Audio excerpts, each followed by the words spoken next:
Bronx, Nueva York, Estados Unidos, estamos por toda América. Shabbat Shalom, amada Mit Shabbat, dice Alexander Navarro Molina. Muchas gracias por acompañarnos desde allí, de donde están. Shabbat Shalom para todos, que Adonai los bendiga enormemente y grandemente. Le voy a pedir a mi esposa que nos acompañe en una oración antes de poder compartirla para allá de esta semana. Señor, te damos gracias por este día, te damos gracias por las bendiciones, Señor, de la semana. Te entregamos, Señor, esta reunión en tus manos. Te damos gracias por las personas que les permite, Señor, ver este vivo y también las que lo verán después por YouTube, papá. Te pido que guíes a mi esposo, Señor, y que seas tú, Señor, en este lugar, bendiciéndonos, papá, y también a las personas que lo están viendo. Te decimos amén. Amén. Continuamos con la parashá de esta semana. Esta parashá que toca es Noah. Recordamos a todos aquellos quizás que nos ven por primera vez que nosotros seguimos lo que está establecido en el judaísmo, la lectura anual de la Torá, y que cada Shabbat en cada sinagoga, tanto de judíos que no creen en Yeshua como de judíos mesiánicos, que creemos en Yeshua, comparten Shabbat a Shabbat una para allá, ¿no? Y que lleva todo un ciclo anual de la lectura en un año, ¿no?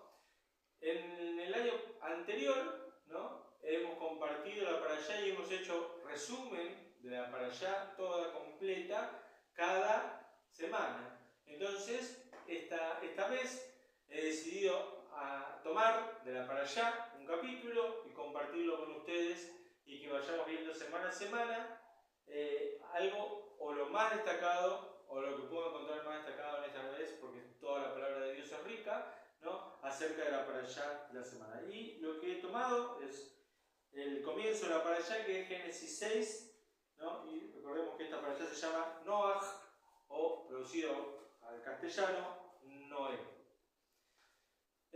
Primero, ¿no? Sabemos que esta parashá nos habla acerca del diluvio, el diluvio universal. Aquellos que creemos en Dios y en su palabra, no nos quepa ninguna duda de que en algún momento de la humanidad hubo un diluvio universal que destruyó todo lo que traía a su paso, toda la maldad que había en ese momento, ¿no? Y que Dios salvó a Noé y a su familia, ¿no? Pero también podemos encontrarnos en la humanidad, ¿no?, entera, señales de que ha habido un gran diluvio, y eso lo pueden decir hasta científicos que han dado el ok, digamos, de cierta manera, ¿no? Diciendo que en la humanidad hace muchos años hubo un diluvio enorme, ¿no? De hecho hay lugares de la Tierra donde prácticamente había sido todo agua y que después se fueron formando la Tierra, ¿no? Eso también está en las ideas científicas, ¿no? Pero muchas veces los creyentes nos encontramos con lo que se dice acerca, por ejemplo, del poema de Gilgamesh, que está en Babilonia, ¿no? Que el relato que se encontró, el escrito, es mucho antes del escrito que nosotros podemos encontrar en la Biblia. Si bien el diluvio lo situamos más o menos unos 2000 y pico de años antes que llegara el Mesías, o sea, antes de la era cristiana, ¿no? El texto bíblico recién arranca del Génesis a aparecer, los manuscritos más antiguos, en la época de los reyes, de los escribas y eso, estamos hablando de los años 800-900. Pero la historia sucedió mucho antes para atrás, ¿no? Y vamos a encontrar relatos también en otras civilizaciones, por ejemplo los mayas, que no tenían ni idea del poema de Gilgamesh, y también explican que en la Tierra hubo un diluvio. Ahora, claro, las diferentes civilizaciones explican el diluvio a la forma de lo que ellos creían. El poema de Gilgamesh habla de un dios que se enojó con la Tierra y que salvó a una persona y qué sé yo, y cosas así, ¿no? Relatos similares con la Biblia. Entonces, obviamente, que la cabeza humana, lejos de Dios, ¿qué es lo que va a decir? Que la palabra de Dios se copió. Pero en realidad son historias que han contado diferentes civilizaciones y que le dan una explicación, y que con eso podemos decir que hubo un diluvio.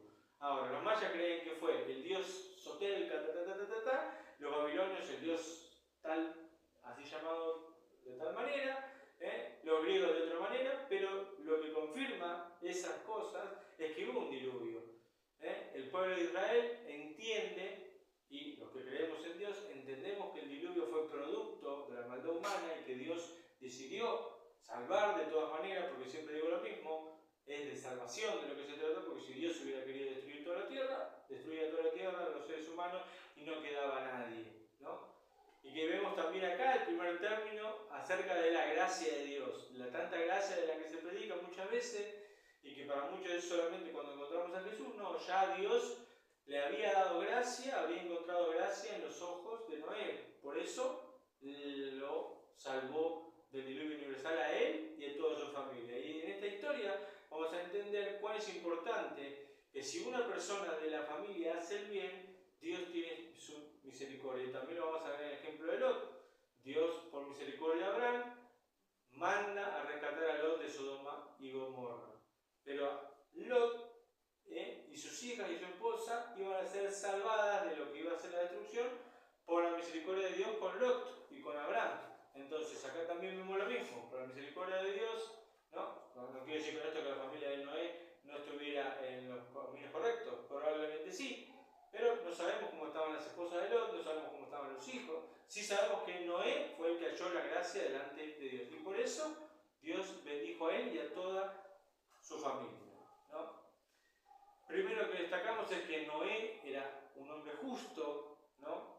Que había tenido 3 hijos antes del diluvio, ¿no? Que se llamaron Sem, Cam y Jefet. Esos 3 hijos se casaron, formaron su familia, ¿no? Algunos textos fuera de la Biblia dicen que el nombre de la mujer de Noé era Namá, pero bueno, eso no lo tenemos tal cual en la Biblia. Lo importante es que saber cuál es la razón por la que vino el diluvio. Y eso es lo que dice Génesis 6, versículo 11. Dice, se corrompió la tierra delante de Elohim y se llenó la tierra de despojo. Vio Elohim a la tierra y aquí que estaba corrupta, porque había corrompido todo ser de carne su camino sobre la tierra. Entonces dijo Elohim a Noah, el fin de todo ser de carne ha llegado delante de mí, porque se ha llenado la tierra de despojo. Por causa de ellos, he aquí que yo lo destruiré con la tierra, ¿no? Entonces Dios dice que iba a destruir la tierra porque vio que la maldad sobrepasaba ya todo, ¿no? Y que no le quedaba otro al Señor, a pesar de que le dolía en su corazón porque era creación de él, tener que destruir. Pero, como lo decía anteriormente, Dios le dio gracia a Noé y lo salvó de este diluvio y le advirtió del diluvio y le dio órdenes de lo que tenía que hacer. Entonces, la corrupción de la tierra hasta donde había llegado, quizás nosotros no lo podamos comprender en ese momento. Sí podemos tener una idea y sí podemos asimilarlo con lo que es hoy en día, la tierra, la humanidad, que a lo bueno llaman malo, a lo malo bueno, que cada vez está pervirtiendo más la sociedad, ¿no? Está teniendo cada vez corazón más frío, cada vez la corrupción avanza, gobiernos de conocidos países, incluso acá en Argentina, ¿no? Procesados ante la ley, cometiendo actos imprudentes delante de la ley, no humana en este caso, porque no estamos hablando ni siquiera de la ley de Dios, sino humana, de la ley de la que tiene una constitución de cada país, ¿no? Vemos corrupción en países, vemos que se acercan las guerras, lo que pasa en el conflicto en el Medio Oriente, lo que pasa no solo ahí, sino también en Rusia, entre Rusia, China y Corea, ¿no? Entonces la maldad humana va creciendo. En algunas cosas, quizás que no han pasado como antes, que ibas a una guerra y te mataban a tu familia y todo eso, quizás hemos progresado, pero en otras cosas, y en estos tiempos que vivimos, hay guerras que pasa eso, que entran, violan a tu mujer, a tu familia, matan, asesinan niños, ¿no? En esas cosas a veces el hombre está mejor y a veces está peor, sigue cometiendo peores errores que antes. Sigue habiendo maldad, sigue habiendo corrupción, sigue habiendo elecciones de vida complicadas, ¿no? La gente, a mí me pasó la otra vez, escuché a una joven decir, bueno, ya los hombres no quieren casarse, o sea, bueno, es algo muy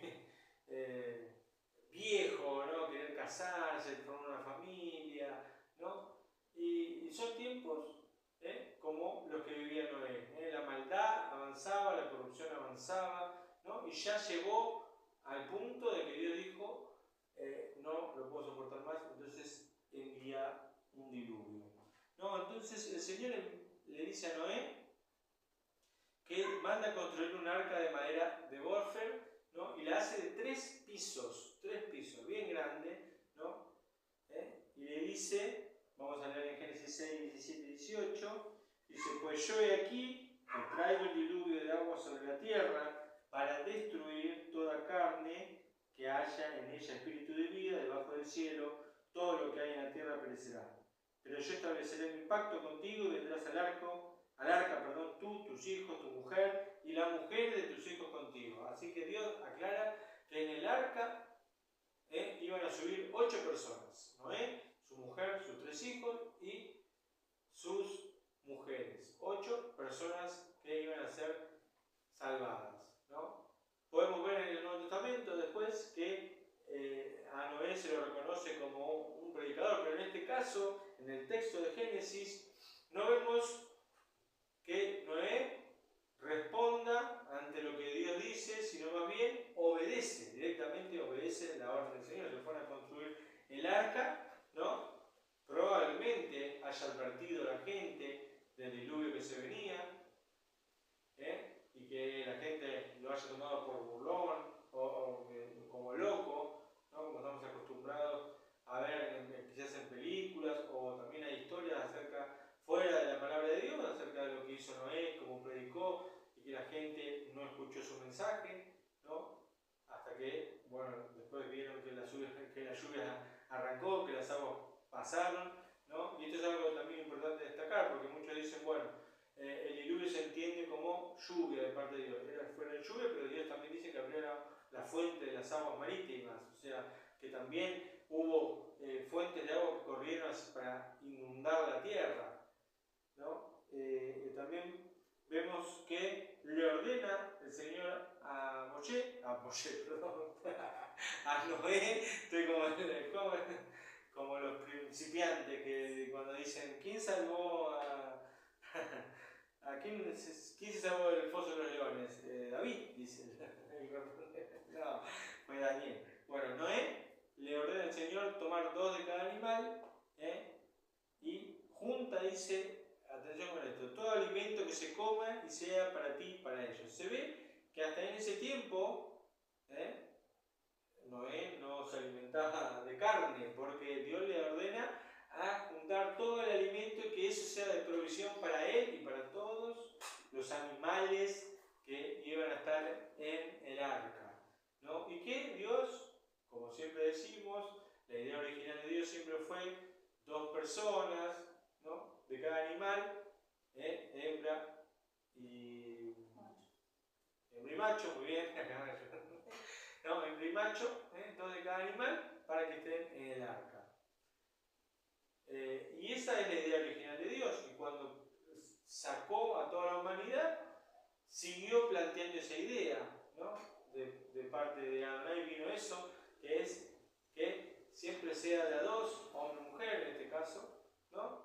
Y que esa es la idea y el plan original del Señor desde el comienzo de los tiempos, ¿no? En Génesis 7.1 dice, dijo el Señor a Noé, entra tú, toda tu casa en el arca, porque a ti te he visto justo delante de mí en esta generación, ¿no? Y ahí le empieza a ordenar todo lo que tenía que hacer, y van a ver en el resto de la para allá que el Señor le ordena a Noé cómo lo tiene que hacer.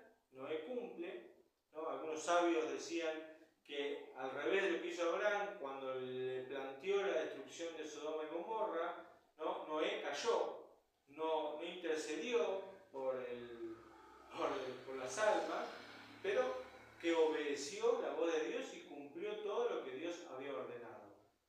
La Torá no es tan específica si Noé intervino por esas personas que iban a perecer o no, o sintió que Dios le estaba haciendo una advertencia y que tenía que procurarse hacerlo rápidamente. No sabemos cuánto tiempo llevó a armar el diluvio, algunos sabios dicen 120 años.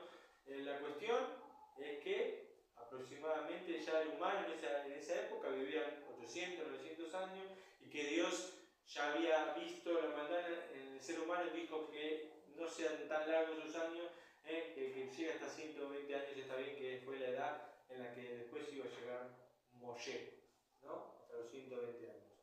Noé vivió 960 y pico de años, no recuerdo bien ahora la edad, pero es el tercero más longevo de que tenemos en la Biblia.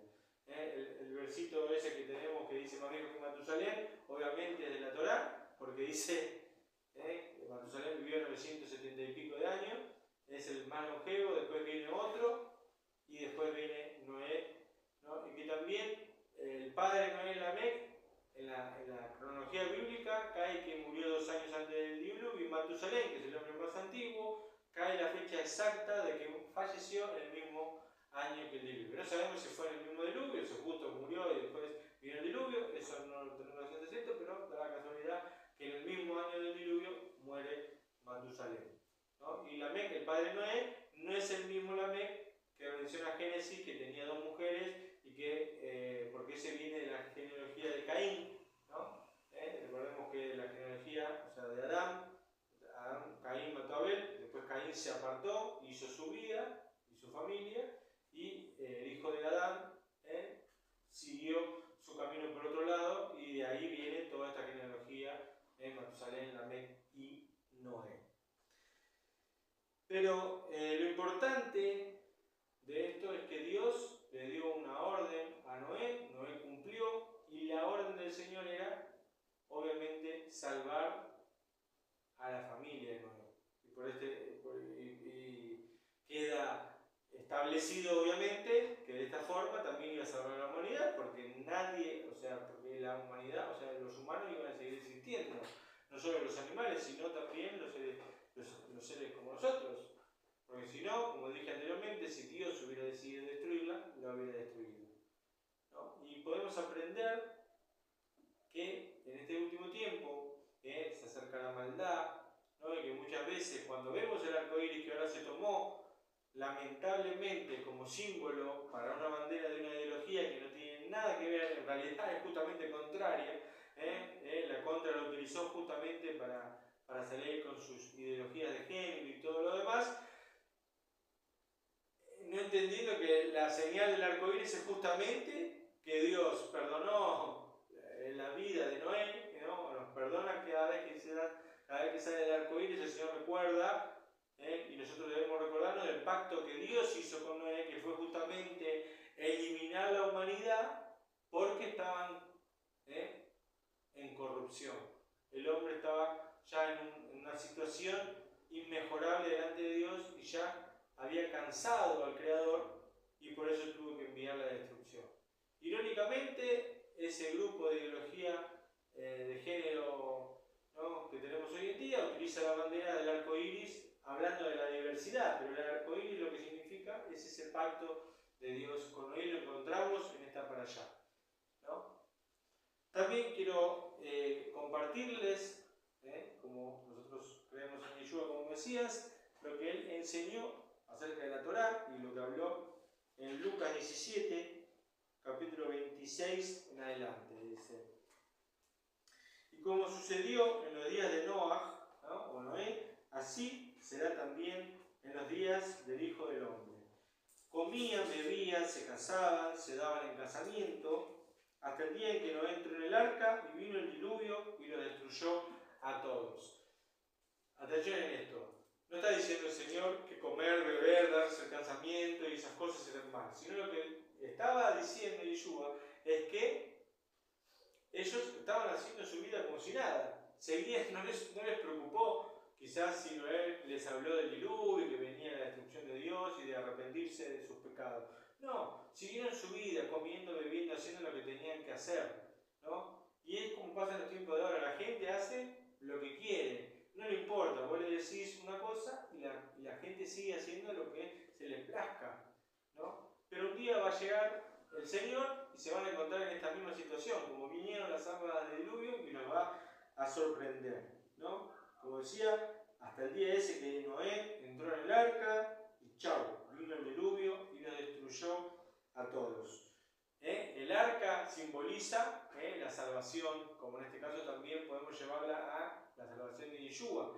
del modelo del arca vendría a ser Yeshua, que salva a muchos de la humanidad de sus pecados o de sus errores, ¿no? Y también aclara Yeshua diciendo a sí mismo, como ocurrió en los días de Lot: comían, bebían, compraban, vendían, plantaban, edificaban, pero en el día en que Lot salió de Sodoma llovió fuego y azufre del cielo y los destruyó a todos. Y les hace una aclaración: así será el día en que el Hijo del Hombre será revelado. En aquel día, el que esté en la azotea y sus bienes en la casa, no baje a tomarlos, y el que esté en el campo, igualmente no se vuelva a lo de atrás.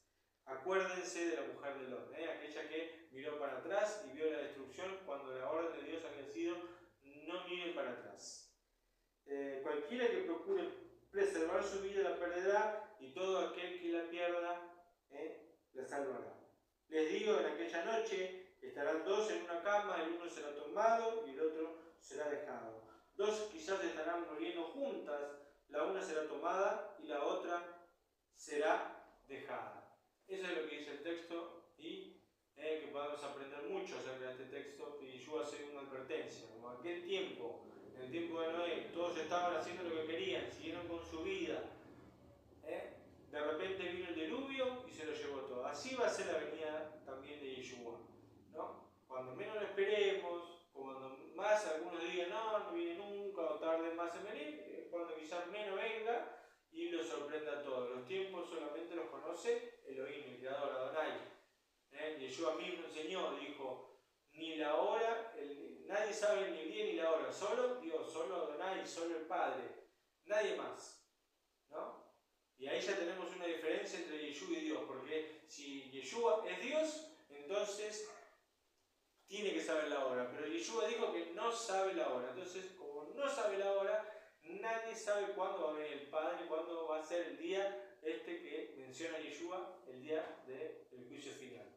Y nos va a sorprender a todos así, y nos hace una aclaración importante. Así como en el tiempo de Noé, de repente vino la lluvia y se los mató a todos, ¿no? Nosotros tenemos que estar alertas, porque algún día, cuando venga Yeshua, nos encuentre en los buenos caminos, ¿no? Porque dice acá, y es claro, que dos vamos a estar en la cama y uno puede ser tomado y el otro dejado. No quiere decir exactamente que de dos uno va a ser tomado y el otro dejado, sino está dando un ejemplo, ¿no? Quizás se van los dos, quizás se quedan los dos, quizás se va uno y el otro se queda. ¿No? Es una situación quizás fea, pero hay una advertencia de parte de Dios. O sea, no podemos decir nosotros que no fuimos advertidos ante esta situación. Y así como la gente en el tiempo de Noé fue advertida de que venía un diluvio y siguieron haciendo lo que quisieran, comiendo, bebiendo, emborrachándose, casando, haciendo lo que querían, no sabíamos hasta dónde, hasta qué grado había llegado la maldad de ese tiempo, si es similar a la de ahora, si era peor a la de ahora, o si lo de hoy es peor que lo que pasó en los tiempos de Noé. Pero sí podemos saber, y sí podemos estar en claro, que el Señor siempre tiene un remanente, tiene unas personas escogidas, tiene unas personas apartadas para salvar, ¿no? No solo a su pueblo, que es el pueblo de Israel, sino personas que están fuera del pueblo de Israel. Cuando sucedió esto, el diluvio, todavía Noé no era del pueblo de Israel, ¿no? No existía todavía el pueblo de Israel, pero de la descendencia de él va a venir Abraham, ¿no? La descendencia de su hijo Sem va a venir Abraham. Entonces es importantísimo poder entender todos los planes que Dios tenía para sus hijos, ¿no? Y que podemos encontrar salvación, y si en este momento reflexionamos en algo en donde sabemos que pueden venir las aguas y eliminarnos, como Yeshua también enseñó, mejor es entrar al cielo, sacarte un ojo, que siempre digo, no es literal, pero es mejor sacarte un ojo que el ojo te haga perder la vida eterna, ¿no? Como compartí el otro día, una frase de Charles Spurgeon, un pastor predicador bautista: no sea que por el error de un instante tengamos que padecer toda la vida por ese maldito error, ¿no? Estar atentos, alerta. Lo enseñó Yeshua, lo podemos aprender a través de la parashá de la semana con Noé, ¿no? Estar atentos, alerta, ¿no? Pero también sentirnos amados por Dios por habernos elegido, ¿no? Y por salvarnos también de un montón de cosas, porque bueno, yo me casé, formé una familia,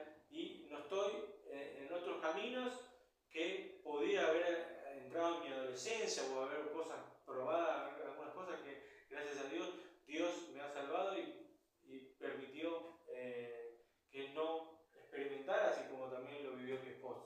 Entonces, eso también son bendiciones y amor de Dios. Vemos entonces que hay amor de Dios, que hay gracia de Dios, que está la misericordia de Dios, pero también está la advertencia de parte de Dios que tengamos cuidado de nuestra vida y que estemos alerta, atentos.